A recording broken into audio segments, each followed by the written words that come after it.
अमेरिकाको धनी मान्छे। मलाई निन्द्रा लाग्दा सुत्छु, मन लाग्दा उठ्छु, सुताएर उठाएको निश्चित ग्याप नै छैन। त्यसैले त मेरो फोनमा अलार्म एप नै छैन। यति धनी भए नि हिजो मैले साह्रै दुःख पाएँ। त्यही कुरा सुनाउँ कि भनी यो भिडियो बनाएँ।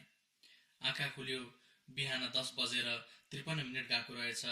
खाना बनाउने असिस्टेन्ट पनि बिरामी भएको रहेछ। दाँत पनि आफैले मोल्नु पर्यो हिजो। केयरटेकर असिस्टेन्ट फेरि हिजै नआएको रहेछ। यहीँ राखेको ब्रुसले मोल्ने हो कि नयाँ ब्रुसको प्याकेट खोल्ने हो? यो ब्रुस त हिजो मोलेको वाला होला। कता छ त नयाँ ब्रुसको झोला? आफ्नै घरमा चाल पाएन मैले ब्रुस राख्ने ठाउँ। असिस्टेन्टलाई सोध्नु पर्यो कि फोन लगाउँ? फेरि जाब ब्रुस नभेटाउने भन्दै हेप्ने पो हो कि तल बढाइदे भन्दै टाउकोमा टेक्ने पो हो कि? जे पर्ला पर्ला, आज यसैले चलाउँछु काम। हे भगवान शक्ति देऊ, जय श्री राम। आज यसैले मोल्छु, भोलि बल्ल फाल्ने। अनि साँच्ची मन्जन चाहिँ कति हाल्ने? यो नाति केमिकलको के गर्नु भर? थोरैले सफा नहोला, धेर भयो भने दाँत खिया लाग्ने डर। धेरै मन्जनले फेरि हेल्दी ब्याक्टेरिया सबै मर्यो भने? ओहो, फेरि कलकलाउँदो उमेरमै दाँत झऱ्यो भने? थोते भन्छन् सबले, गोथे भन्छन् सबले, भुक्क फुल्या दाँत नभएको मोटे भन्छन् सबले। आज एक दिन नमल्दैमा के हुने हो र?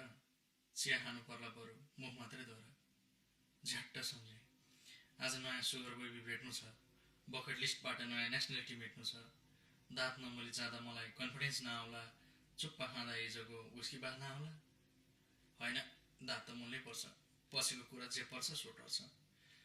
खिया लागेछ भने झिकेर दाँत फालौँला, अनि टिलिक्क टल्किने हिराखे हालौँला।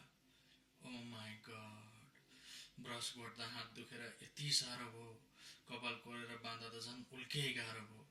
बिचारा गरिबहरूले दुईचोटि कसरी मोल्छन् होला, सोचेर रौँ ठाडो भयो।